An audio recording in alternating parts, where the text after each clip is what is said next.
Jake's perfect life in Seattle, coaching his son's soccer team, planning game nights with his wife Emma and their 2 kids, feels unshakable. Until a single text from Chris with a heart emoji lights up Emma's phone. His stomach churns as trust crumbles. Determined to protect his family, Jake decides to uncover the truth, no matter the cost. What he finds will spark a battle between love and betrayal, and the stakes couldn't be higher. Jake Thompson, 38, leaned against the kitchen counter in his Seattle home, scrolling through his phone to find the pizza delivery app. The house buzzed with the usual Friday night energy.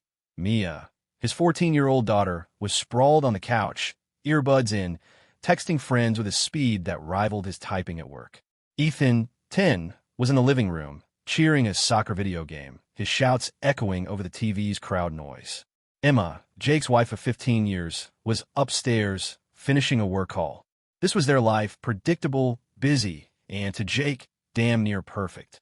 He coached Ethan's soccer team, helped Mia with her science fair projects, and shared quiet evenings with Emma, planning their next family game night. But tonight, Jake's phone was dead, so he grabbed Emma's from the counter to place the order. As he swiped to unlock it, a notification popped up, a text from Chris with a heart emoji. "Missed you at the meeting today.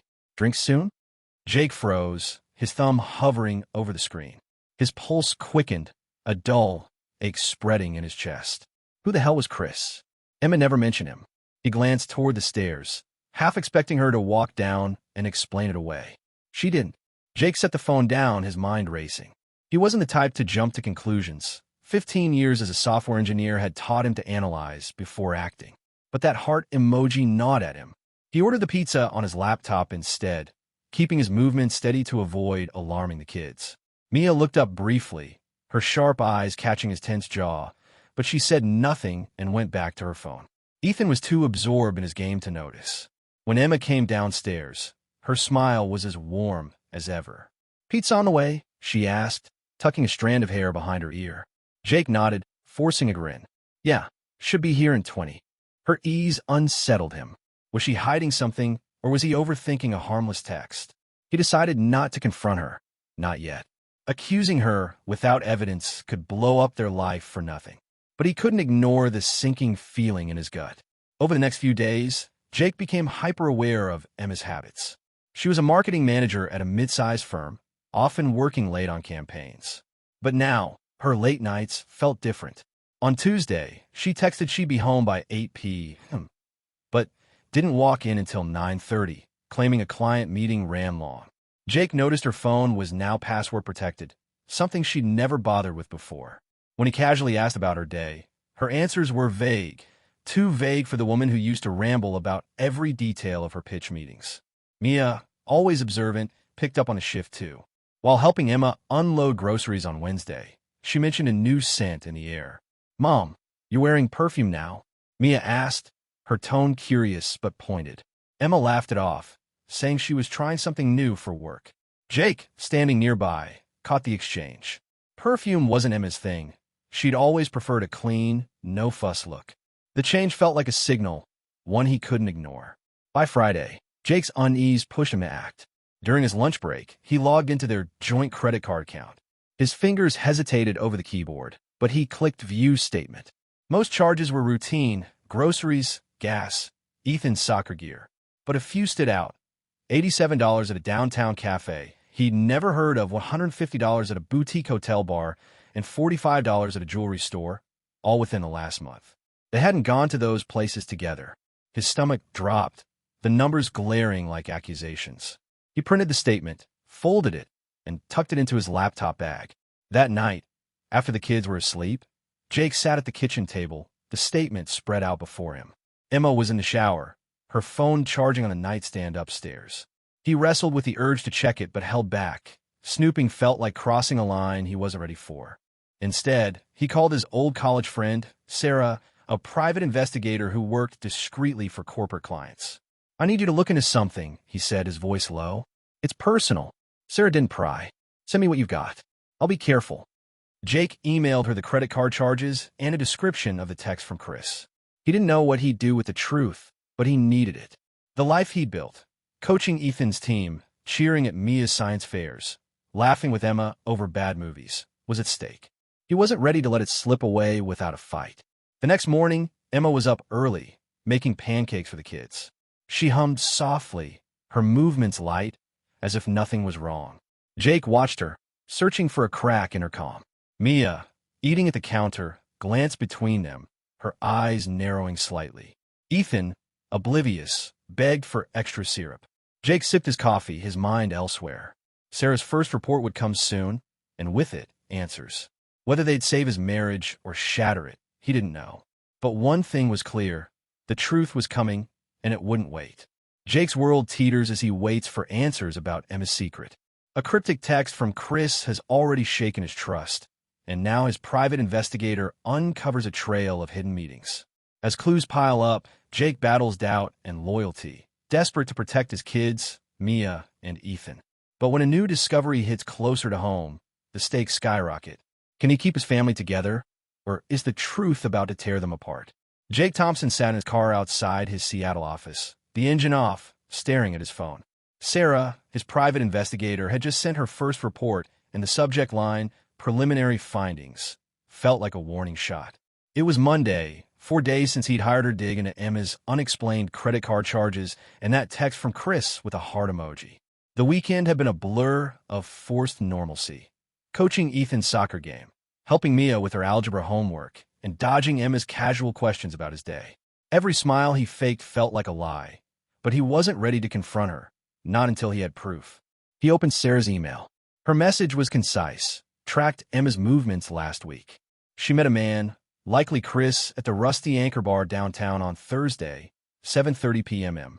They stayed for 2 hours, left together. Photos attached. Call me.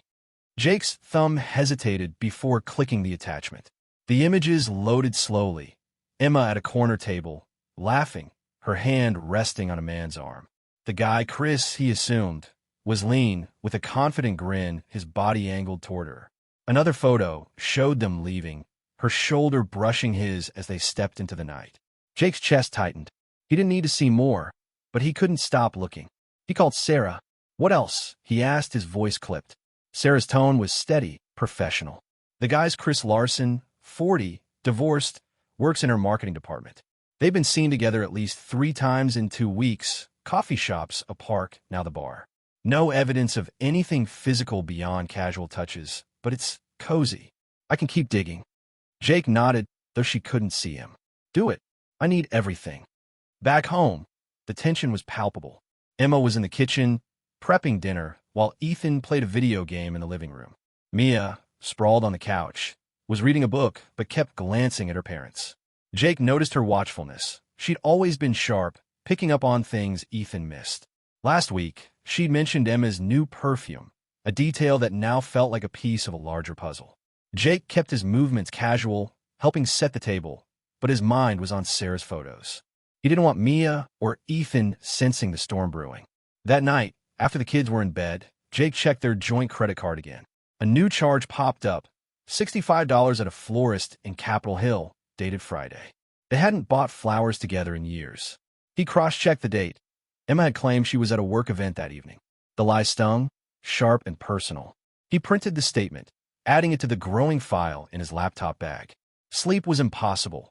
He lay awake, replaying every moment of their 15 years together. Game nights, Ethan's first soccer goal, Mia's science fair wins. Was it all a facade? The next day, Jake met Sarah at a quiet cafe near his office. She slid a folder across the table. More on Chris, she said. He's been at her firm for 2 years, leads their digital campaigns. Colleagues say he's charming, always volunteering for team outings. Emma's been joining those more often. Sarah paused, her eyes softening. There's something else. I track her phone's location data. Don't ask how. Last night, she was at his apartment for 45 minutes. Left around 10 p.m. Jake's jaw clenched. Anything else? Sarah shook her head. Not yet, but I'll get you more. Driving home, Jake's thoughts spiraled. Emma at Chris's apartment? The image burned, but he forced himself to stay calm. He needed a plan, not a meltdown. At his lawyer's office that afternoon, he laid out his concerns. I want options, he told Rachel, his attorney. Separation agreement, post-nuptial contract, whatever protects me and the kids if this goes south. Rachel nodded, jotting notes. We'll draft documents to secure your assets and custody rights. But Jake, think hard before you act. Confronting her now might force her hand. He agreed, but the weight of the papers in his bag felt like a ticking clock. That evening, Mia cornered him in the garage while he sorted soccer gear. "Dad, is something wrong with you and Mom?" Her voice was steady, but her eyes searched his. Jake hesitated, caught off guard by her directness. "We're just working through some stuff, kiddo," he said, ruffling her hair. "Nothing for you to worry about." Mia didn't buy it. Her frown said as much. She's been weird, like happier but sneaky. Jake's heart sank. Even Mia saw it. Later, Emma suggested a family movie night, her voice bright, almost desperate. Jake agreed, if only to keep things normal for Ethan, who was oblivious, munching popcorn on the couch. But Jake's eyes kept drifting to Emma. She laughed at the screen, but her phone stayed face down, buzzing twice. She ignored it, but Jake didn't. After the movie, while she cleaned up, he slipped into the study and checked her phone's notifications through their shared cloud account. A new message from Chris. "Last night was fun. Same time tomorrow?" Jake's hand shook as he logged out. The truth was closing in, and he wasn't sure he could handle it. Jake's hunt for the truth about Emma's secret spirals as photos of her with Chris, her charming co-worker, confirm his worst fears. Armed with a separation agreement and a heart full of doubt, he's ready to confront her. But when their daughter Mia drops a bombshell about Emma's late nights, the stakes climb higher.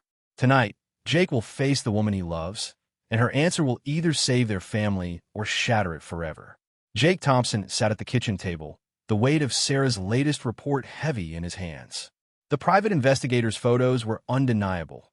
Emma, his wife of 15 years, laughing with Chris Larson in a Seattle park, their hands brushing as they walked. The image burned into his mind, joining the string of evidence. $65 at a florist, a boutique hotel bar charge, and a text from Chris about last night at his apartment. Jake's world, once anchored by soccer practices and family game nights, felt like it was slipping through his fingers. He'd already met with his lawyer, Rachel, who drafted a separation agreement and a post-nuptial contract to protect his assets and custody of Mia, 14, and Ethan, 10. But holding those papers didn't ease the ache in his chest. Dinner was quiet, the clink of forks louder than conversation. Emma served pasta, her movements practiced, but Jake caught her glancing at her phone, face down on the counter. Mia, ever observant, watched her parents with narrowed eyes, while Ethan chattered about his soccer team's upcoming match.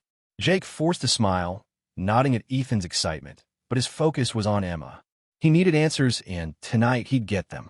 After Ethan went to bed, Mia lingered, helping clear the table. As Emma stepped out to take a call, Mia turned to Jake, her voice low. "Dad, Mom's been leaving her laptop open. I saw emails from some guy named Chris. They're weird, like flirty." Jake's stomach twisted. Mia's words hit like a punch.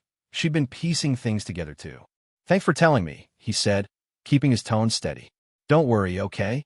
I'll handle it." Mia nodded, but her frown said she wasn't convinced. She headed upstairs, leaving Jake alone with his thoughts.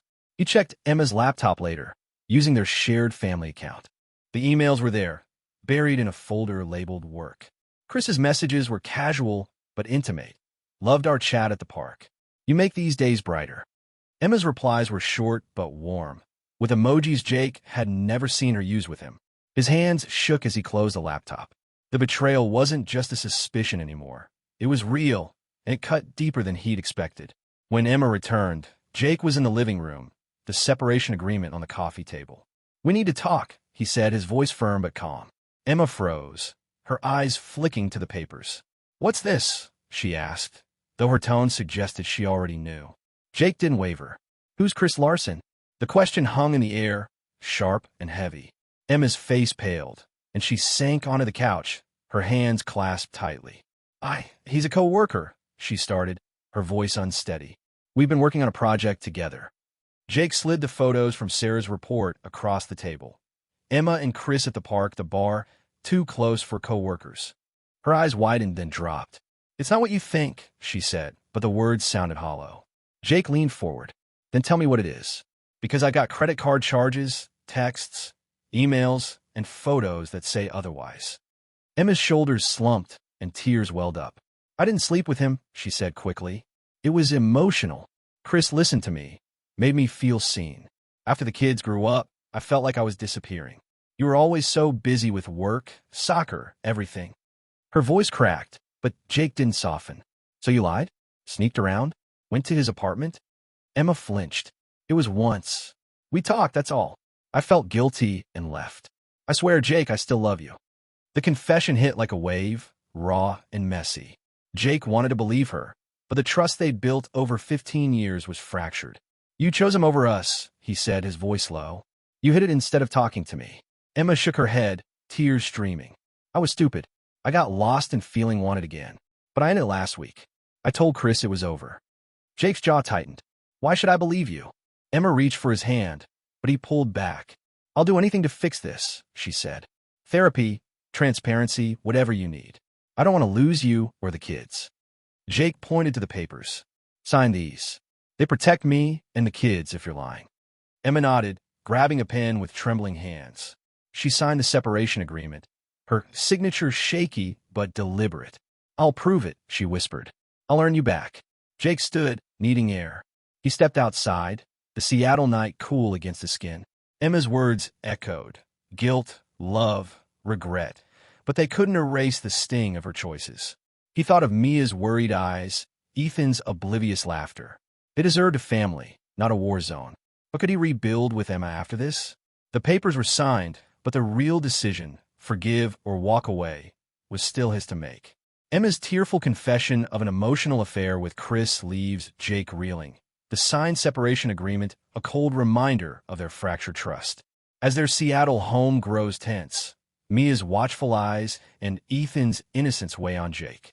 But when a company party tests his resolve and a desperate gesture from Emma shifts the ground, Jake faces a choice. Cling to his pain or risk rebuilding. The truth is out, but the future hangs in the balance. Jake Thompson woke to the hum of his alarm, the Seattle dawn gray outside.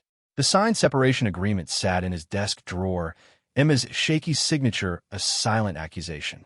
After her confession last night, that her connection with Chris Larson was emotional, not physical, the air in their home felt thick with unspoken questions. Jake had demanded transparency, and Emma had agreed, handing over her phone and email passwords. But trust wasn't a switch he could flip back on. Their 15 years together, filled with soccer games, family hikes, and quiet nights, now felt like a half-remembered dream. Breakfast was strained. Ethan, 10, munched cereal, oblivious to the tension, while Mia, 14, shot glances between her parents. Emma moved quietly, pouring coffee, her usual warmth muted. Jake noticed her phone on the counter, no longer guarded. He didn't check it, not yet. Instead, he took Ethan to soccer practice, grateful for the distraction. On the field, Ethan's grin as he scored a goal tugged at Jake's heart. This was why he hadn't walked away yet.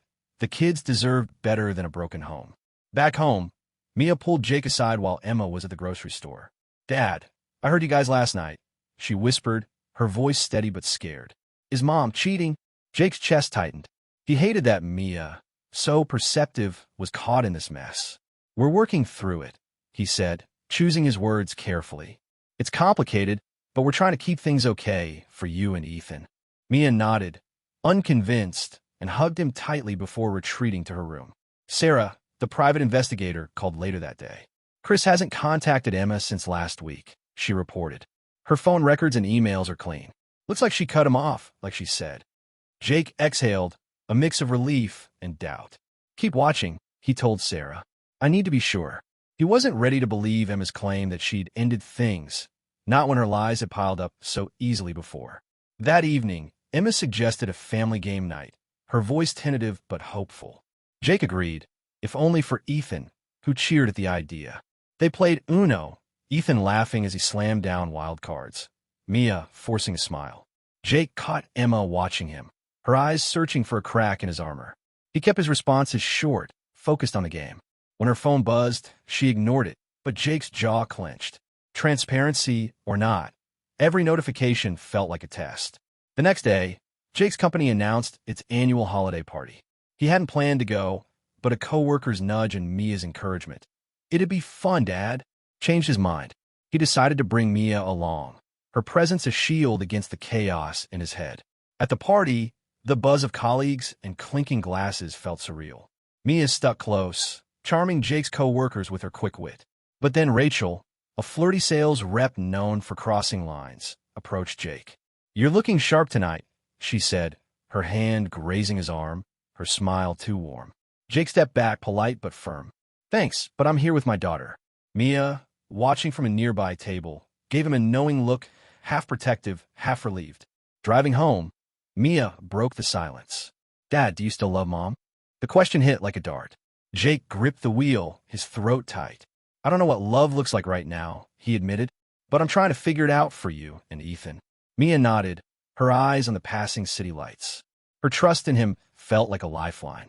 When they got home, Emma was waiting with a letter folded neatly on the kitchen counter. "Please read it," she said softly before heading upstairs. Jake hesitated, then opened it. Her handwriting was steady, her words raw. "I know I broke us. I felt invisible, and Chris filled a void I didn't know how to fix. I ended it because I love you, even if I failed you. I'll do whatever it takes, therapy, time, anything, to earn your trust. If you choose divorce, I'll respect it. But I'm fighting for us." The letter wasn't a plea. It was a reckoning, and it stirred something in Jake he hadn't felt since the betrayal surfaced. Hope, faint but real. The next morning, Emma started therapy, sharing the appointment details with Jake unprompted. She took on more household tasks, not for show, but with quiet purpose, like someone rebuilding from the ground up. Jake noticed but kept his distance, sleeping in the guest room, his heart caught between pain and possibility. Mia's question echoed, "Do you still love her?" He didn't have an answer, but for the first time, he wanted to find one, not just for the kids, but for himself. Jake holds Emma's letter, her raw confession of betrayal and regret cracking his resolve. As their Seattle home teeters between fracture and hope, a sudden accident forces Jake to confront his deepest feelings. With Mia and Ethan's future at stake, he faces the ultimate choice: walk away or rebuild on broken trust. The truth has torn them apart, but one moment could redefine their family forever. Jake Thompson sat in the dim light of his Seattle home, Emma's letter still in his hand. Her words, honest, unadorned, had shaken him. She'd admitted her emotional affair with Chris Larson, ended it, and begged for a chance to rebuild. The separation agreement she'd signed sat locked in his desk, a reminder of the trust she'd shattered. For weeks, their life had been a careful dance. Jake in the guest room, Emma taking on therapy and household tasks with quiet determination, and their kids, Mia and Ethan, caught in the unspoken tension. Mia, 14, watched them like a hawk, while Ethan, 10, clung to his soccer games and video games, oblivious to the fault lines. Emma's changes were undeniable. She'd shared her phone, attended therapy twice a week, and stopped all contact with Chris, as confirmed by Sarah, Jake's private investigator. But Jake's heart was a battlefield. Love for the woman he'd married for 15 years clashed with the sting of her secrecy. Mia's question from the company party lingered. "Do you still love Mom?" He hadn't answered then, and he still didn't know. That morning, their 15th anniversary passed unmarked. No gifts, no gestures, just the weight of routine. Jake made coffee, dropped Ethan at school, and avoided Emma's eyes as she left for work. Mia called from school, her voice bright, wishing them a happy day, a tradition from happier times. Jake thanked her, his throat tight, and hung up. When he got home, a letter waited on the counter, sealed with a sticker of two entwined hands, a symbol from their wedding invitations. He slipped it into his pocket, unopened, unsure if he could face more of Emma's words. Hours later, his phone rang.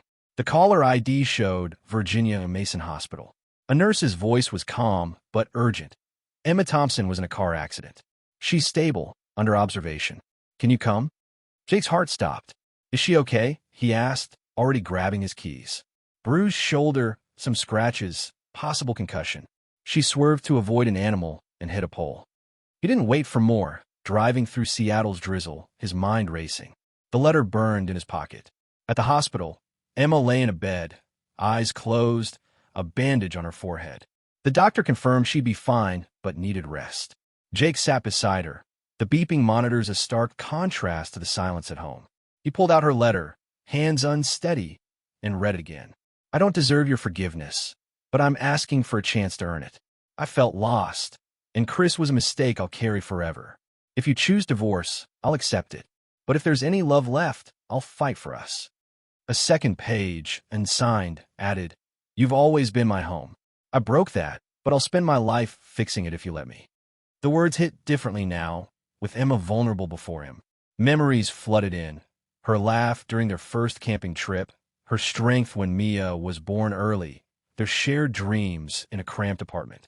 Jake's anger softened, not gone but overshadowed by something deeper. He took her hand, careful not to disturb before, and waited. Emma woke an hour later, her eyes finding his. "Jake," she whispered, voice hoarse. "I'm so sorry." He shook his head, his thumb brushing her knuckles. "We'll start from zero," he said, the word surprising even himself. "Not because it's fixed, but because we're worth trying." Tears filled her eyes, and she squeezed his hand, no words needed. The next week was quiet but deliberate. Jake moved back to their bedroom. A small step. They started couples counseling, sitting through awkward silences and raw truths. Emma shared her insecurities, feeling like just a mom as the kids grew, and Jake admitted his own distance, buried in work and routines. Mia noticed the shift, her hugs longer, her questions softer. Ethan, still young, sensed the lighter air and begged for another game night. They obliged, laughter filling the house for the first time in months. Jake didn't forget the betrayal. Some nights, it still stung. But he chose to focus on the present. Emma's effort, the kids' smiles, the fragile hope growing between them. They didn't erase the past. They built on it, piece by piece. One evening, walking through a park, Emma paused by a bench where they'd once carved their initials. She touched it lightly, then looked at Jake. "We're still here," she said. He nodded, his hand finding hers. It wasn't perfect, but it was enough to start.